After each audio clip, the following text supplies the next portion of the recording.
Alright, item number 2 on the menu plan today is one of my favorite standbys, chicken enchiladas. So this is a gluten-free meal. We're using corn tortillas, and let me introduce you too to my kitchen mascot. This is Blue. He stands by me in the kitchen and helps me cook. Or he sits on my feet. Alright, so let me wash my hands quick. Chicken enchiladas are easy, and they make it turns into like a large quantity of food. So we do Sunday cooking and then we eat the leftovers throughout the week.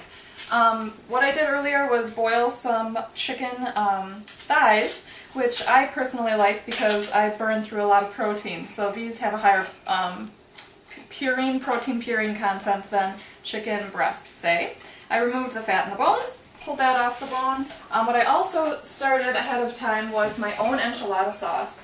And the reason that I do this is enchilada sauce that comes in a can at the store is always filled with artificial flavors and colors, red dyes and such. So it's really not difficult to make your own. What you do is you start with some chicken stock, bring it to boil, and then drop in some dried peppers.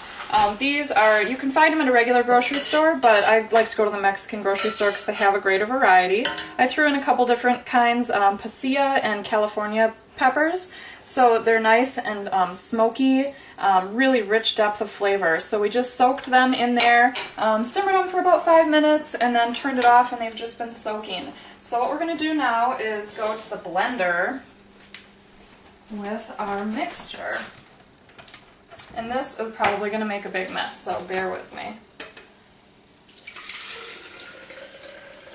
We'll put in what we think is enough liquid, and then I'm just going to fish out the peppers themselves. This is one of my favorite kitchen appliances, my Cuisinart smoothie maker and blender. It's high-powered. Yes, hi, buddy. It makes quick work of sauces like this. Alright, I think we got most of it out here. There's one straggler. Alright. Tight fitting lid because it's a hot mixture and it's going to kind of explode on us.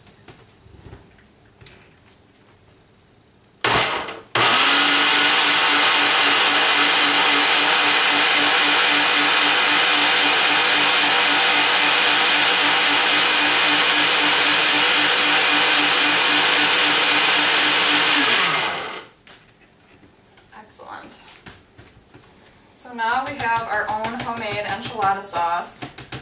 We're going to be adding peppers, onion, garlic, a lot of different things to kind of boost the flavor of this sauce, but it's really rich and awesome, so we're going to use that in a little bit here. Next, we're talking about all the fun mix-ins. So it's the end of the summer. We're trying to use up our bountiful harvest. I have jalapenos, I have poblanos, tomatoes, and zucchini, and this is just going to be the vegetable component to our enchiladas. Now, people always talk about jalapenos and their heat. The heat is not found in the seeds, it's found in the membrane that's, the seeds attached to the pepper itself. We like things hot, so I'm going to leave some of that intact. Quickly chop these up.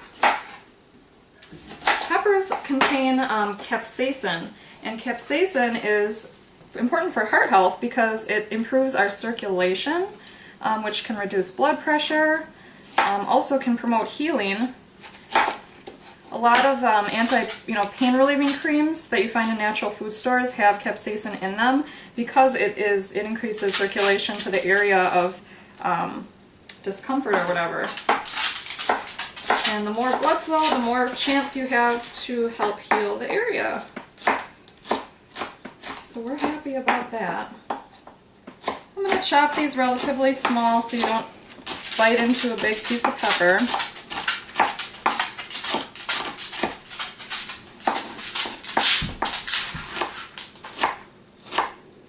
This one's going to be spicy. Alright, jalapeno. Poblanos are a wonderful pepper. They're one of my favorites. They have a a smoky kind of taste to them. So we're cutting off the top, just pulling out most of the seeds. 2 is probably enough here. Put these into chunks. No need to be, you know, exact with our chopping here. It's all going to end up in one nice stew in our enchiladas. And tomatoes. Tomatoes have antioxidant called lycopene that a lot of us have heard about. Lycopene has been shown in studies to help prevent prostate cancer. So, our fresh garden tomatoes, which are so much better than the store-bought tomatoes, are going to boost the nutrient content of our delicious enchiladas. They also are going to give a little bit of acidity, which helps bring out all the different flavors.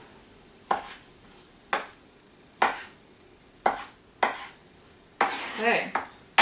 And onions and garlic. Now, onions and garlic contain sulfur compounds that are famous because they help also prevent cancer and heart disease. This is really what made Grandma's chicken noodle soup back in the day so good for us. Very, very great healing properties in garlic and onions. And I love the taste. So what I'm doing is I'm smashing this with the back of my knife. It helps kind of just break the skin off. Come on, buddy. Good. I'll do 2 cloves. Careful there. And what I'm going to do is actually grate the garlic. This is going to help break all those little cell walls in there and release the wonderful garlic flavor.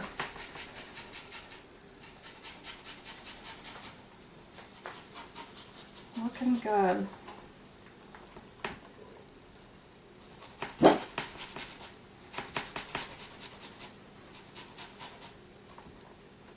All right. I want to get my fingers. Before I get to zucchini, we're just going to start the temperature here and get some olive oil going.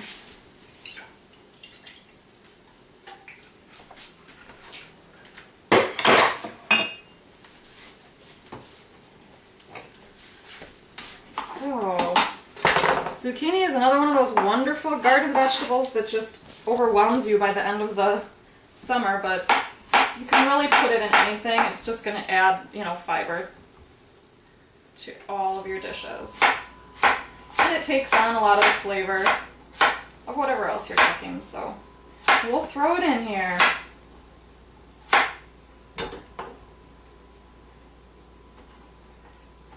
Whoops! Ooh, you like zucchini?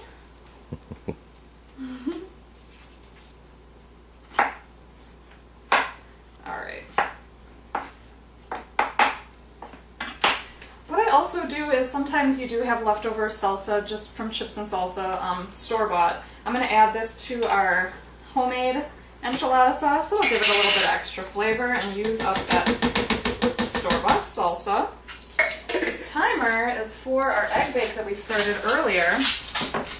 Let's take a peek and see what's happening here.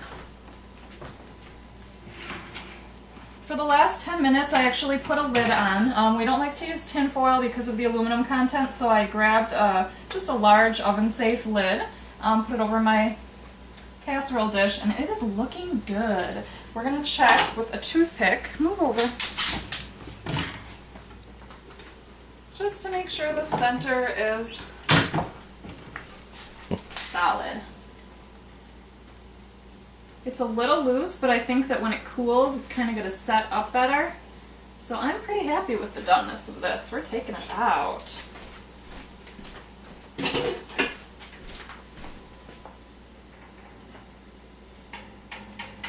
So there you go, delicious egg bake with feta, spinach, and mixed greens. Yum. We'll let that cool. Turn down our oven to 350. And now our pan should be about good.